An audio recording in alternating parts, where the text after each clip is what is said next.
So last month, liberal activist judge Karen Day Bakayan from the New York Civil Court decided that the time has come for non-monogamous relationships to get legal recognition.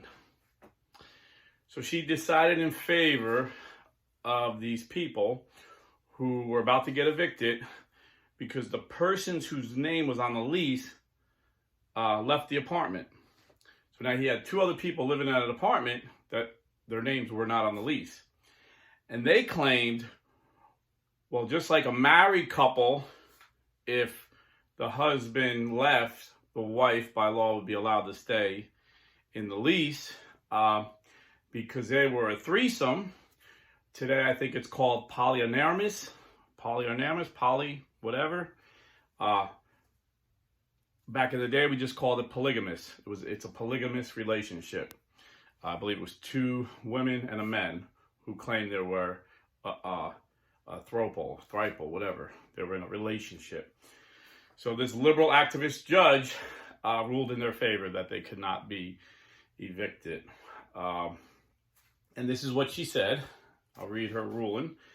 She said the U.S. Supreme Court decision legalizing same-sex marriage, while revolutionary, nevertheless still adhered to the majoritarian societal view that only two people can have a family-like relationship. Why then, except for the real possibility of implicit majoritarian animus, is the limitation of two persons inserted into the definition of a family-like relationship for the purposes of receiving the same protections from eviction accorded to legally formalized or blood relationships.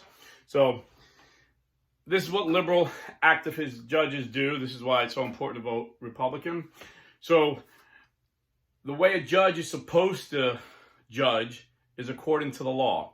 So a conservative originalist judge will look at the law and say, what does this law mean? What did the original writers of the law, especially the Constitution, what was their intent? And then based on that, they'll make a decision. Where a liberal activist judge will say, this is what I think the law should say. You know, even though she wasn't elected to do that, that's what they do. And when she's referring to the law allowing for same-sex marriage, she's referring to 2015 decision that, and I'll just read the dissent from Chief Justice Roberts. He said, understand well that what this dissent is about. It is not about whether, in my judgment, the institution of marriage should be changed to include same-sex couples. It is instead about whether, in our democratic republic, that decision should rest with the people acting through their elected representatives, or with 5 lawyers who happen to hold commissions authorizing them to resolve legal disputes according to the law. So in other words, it's not whether I believe in same-sex marriage or not. It's whether I believe that 5 lawyers can override the will of 300 million people and their representatives.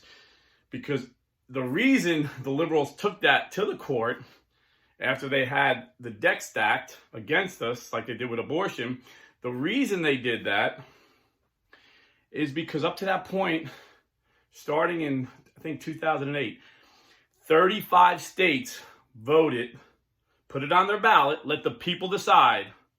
This is what democracy is about. The left doesn't want nothing to do with democracy. They want a tyrannical government where they decide through executive order and stacked liberal activist judges.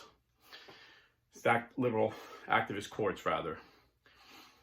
I think some of the judges are not really stacked. Okay, a bad joke. So this is what they did. I think it was started in 2008 up to 2015. 35 states put the question on the ballot and let the people of each state decide. Do you want to outright ban same-sex marriage? So we don't have to deal with this because the liberals were pushing this and pushing this. And every state that voted to ban same-sex marriage. So the liberals knew they couldn't win over the people. They can never win over the people with ideas. They always have to shove down their views down their throats. This is what they've always done in my adult life. So check this out, even the most liberal state, California, voted to ban same-sex marriage. That's when they knew, okay, we can't even win in California. We got to get these liberal activist judges to change the law. So they override the will of the people. And now, being the political nerd my whole life that I am, I'm going to give you a little inside baseball, what us conservatives did to win in California. We knew that although African Americans vote Democrat 95% of the time, we knew when it comes to moral issues, they tend to be very conservative. And I don't know any black, I got a lot of black friends, I don't know any of them that approve of same-sex marriage. I'll just be straight with you. And we knew this. And we knew during the primary, Barack Obama was on the ticket, we were going to have a huge African-American turnout. So we strategically put it on that ballot. And we had African-Americans, we went to African-American churches to let them know what was at stake. The dignity of marriage, the sanctity of marriage, the sacredness of marriage was at stake. And they encouraged their parishioners to vote against it. And that's what won the day, the African-American vote, which in that primary voted 90% for Obama, and 70% of African Americans voted to ban gay marriage. Interesting, even at that time, Obama supported the ban, so that might have been in part why they voted for it as well. But that was even too radical for President Obama to say publicly, because unlike Biden, he's just as woke and just as liberal as Biden, but unlike Biden, he's very smart, very intellectual man, very deep thinker, just a really smart guy. Even though his policies are woke and are very harmful to America and to the world, as you can see with what's going on in the world today, Obama knew he couldn't say that. Then a few years later, he let Biden slip, have a gaffe, and say, oh yeah, Barack's looking at this. He's starting to come around to our side, because now supposedly the racist, bigoted Biden from the 70s and 80s was all woke and supported same-sex marriage. So it was like what they do in politics, a trial balloon. And they seen it was accepted, so Barack came out, shortly after it and supported gay marriage. Unlike President Trump, who supported gay marriage publicly, probably his whole life was publicly, when he ran for president under the Reform Party. He was a Reform candidate in 2000. And you might say, really? You might be surprised. Listen, not everybody we vote for, we're going to agree with 100% of what they say and do. And Trump is no different. I disagree with Trump on gay marriage, but Trump, he's not an ideologue. He's just like a common sense businessman. And to him, it was like, why are we even fighting about this? He was asked in 2000, do you support same-sex marriage? And he's like, yeah, people are free to do what they want. Kind of a libertarian view. I have a lot of libertarian Republican friends that would say the same thing. Hey, it's up to them, whatever they want to do. Even when he was running against Hillary in 2015, they asked him, well, what do you think about, someone who identifies as a woman going in a boy's bathroom? He goes, I don't care what the heck bathroom they go in. It just wasn't he was not conservative in that area like us, we hit every box in the conservatism when we're looking at a candidate. He didn't hit that box, And in fact, that's why I thought it was so ironic when, the liberal media always tries to slam every Republican as homophobe, racist, the whole 9 yards. I'm tired of it. Most people realize the media is so ridiculous. But when they hit him with homophobe, I said, how's that going to stick? I mean, this is Donald Trump. And not only that, he was the first president to allow an openly gay man in his cabinet. Rick Grinnell, director of national intelligence, turned out to be a rock star in that area. I don't agree with his personal choices, but he was a great intelligence director, Rick Grinnell. You would think they would have made a big deal the first openly, but they didn't. And they're making believe like Pete Buttigieg is the first, and Pete Buttigieg is a failure at his job. That's, obvious to everyone. But anyway, getting back to this gay marriage, us conservatives, we're saying, number one, what the Catholic Church has been saying for 2,000 years. Marriage was created by God. It's between one man and one woman. That's the definition of marriage. Pope Francis recently said, no pope, no church, no one can change the definition of marriage. The definition of marriage is one man and one woman. That's it. You could call something else if you want to call it a union, some kind of legal union. The church won't bless it. Pope Francis says the church can't bless same-sex unions because the church can't bless sin. But aside from the church, if you're got libertarian views and you want to do that, I don't agree with it, but don't call it a marriage. It's not a marriage. You just can't change a name of something. You just can't change definitions. And you see the liberals like to do that, change the definition of a recession, change the definition of what a man and a woman is. And they're so confused that they get put on the spot and they won't even say what a woman is anymore because they're afraid they're going to offend one of their woke colleagues. I mean, even Bill Maher sees the absurdity on the left these days.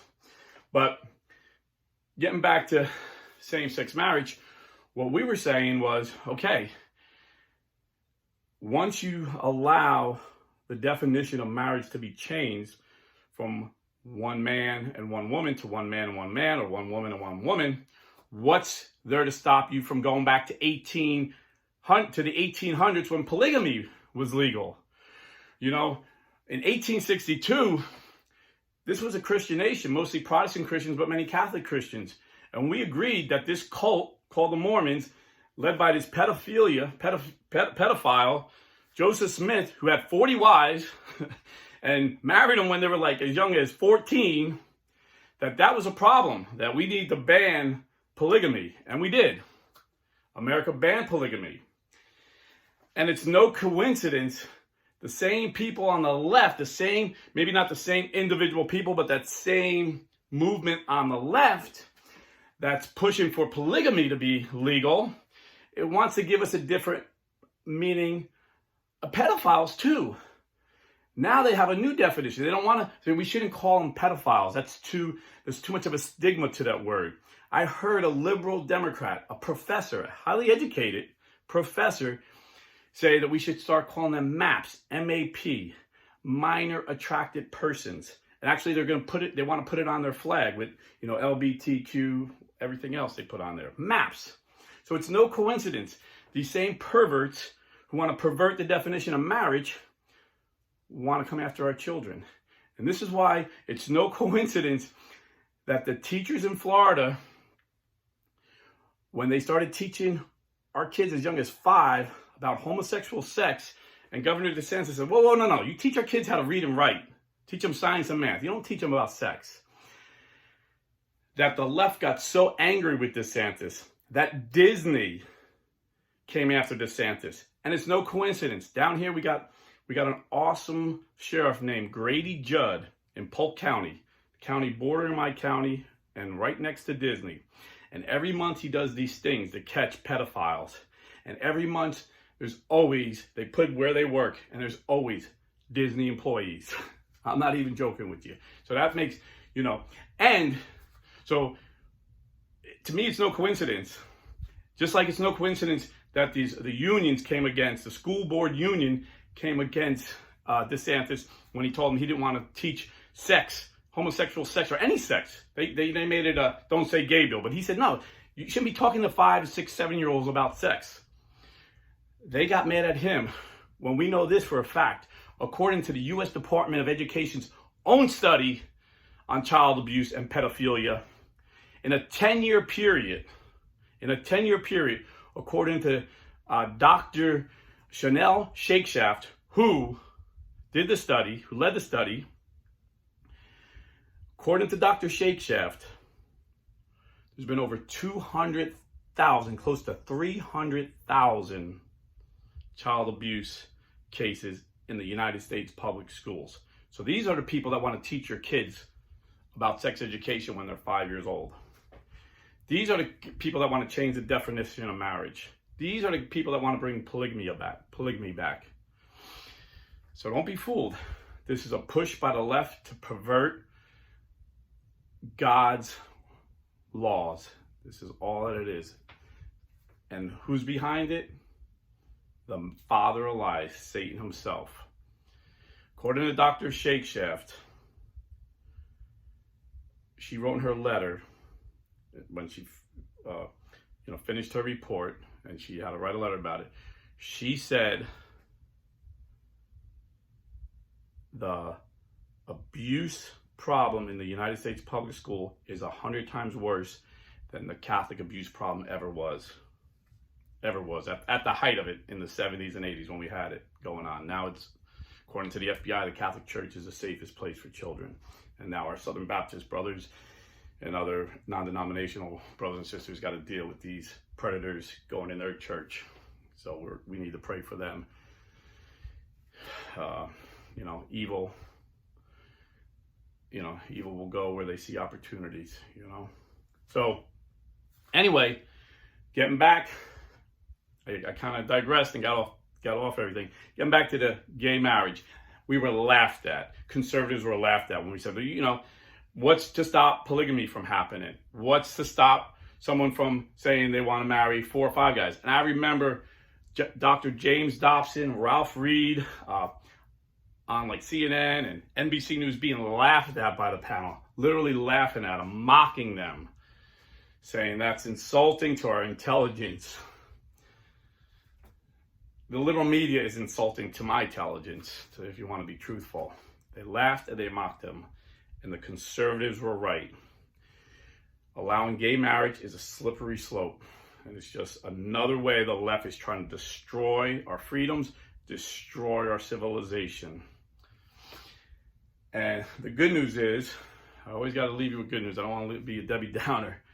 The good news is, even though I disagreed with Trump about gay marriage, like I said, he's a common sense guy, and he was the most pro-life president we ever had, because common sense is that's a baby. I mean, unless you're in totally an ignorant science denier, that's a baby. Like that science has been that science is settled. That's a baby.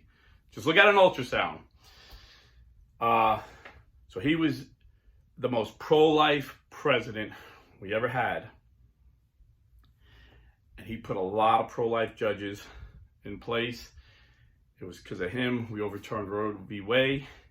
And just like there's a lot of pro-life judges, they're pro-life because they're originalists. They look at the Constitution and they see what the law is. And there's no right for same-sex marriage. There's no right for abortion. I had 2 legal scholars on, like the top of their field, Dr. Robert P. George and Dr. Francis Beckwith. And they both predicted that it'll be overturned. They said it's just bad law. Roe v. Wade is just bad law, whether you're for it or against it. And Ruth Bader Ginsburg, when she was alive, she admitted, yeah, this is a horrible law. But I support it because I'm a liberal. She said it straight up. She knew it was a bad law. These liberals just totally made that up. There's no right to abortion in the Constitution. So that wasn't surprising to a lot of us conservatives that they overturned it. And the left is going crazy because Lindsey Graham is talking about a 15-week ban. And, there's only 7 countries in the whole world out of 195 countries that allow abortion past 15 weeks. One of them is communist China. One of them is communist North Korea. One of them is communist Vietnam. One of them is Russia and us. And the 2 others escape me. But that's the company we're in. Most European countries, Italy, France, they don't allow that. I don't even think they allow it past 12 weeks. And the Democrats are screaming their heads. They want to kill babies past 15 weeks. They're demanding to be able to kill babies up to and through the 9th month. And in the 9th month, if you have an abortion and a baby somehow comes out alive, they want to have the right to kill the baby. This is a fact. This is a fact. This is the Democrat Party. So the good news is they're going to take a shellacking. We're going to win the House. We're going to win the Senate. And we're going to have a Republican president in 2024. I predict it's Donald Trump. but I wouldn't be sad if it was Ron DeSantis. But we will have a Republican majority again. And we will take back this country. And God will heal our land. So, God bless and stay Catholic. Oh, I almost forgot. If you want to be a part of this, if you want to be a part of this change that's needed in America to get back to sanity, to get back to God, whether you're a Protestant Christian or a Catholic Christian, don't give your money to woke pro-abortion companies that support pro-abortion, pro-gay marriage candidates. If you're buying or selling real estate, please go to realestateforlife.org and support a pro-life company that supports pro-life ministries, pro-life candidates, and you'll have a realtor who's pro-life. It's called realestateforlife.org. You just contact them online, tell them where you live, and they'll put you in contact with a realtor. It doesn't hurt to talk to them. You know, it doesn't cost you anything to go online or to make a phone call, talk to the realtor. And I promise you, it's going to be a pro-life realtor working for a pro-life company. And not only that, he's going to be the most experienced professional realtor in the area that you're in. So God bless and stay Catholic.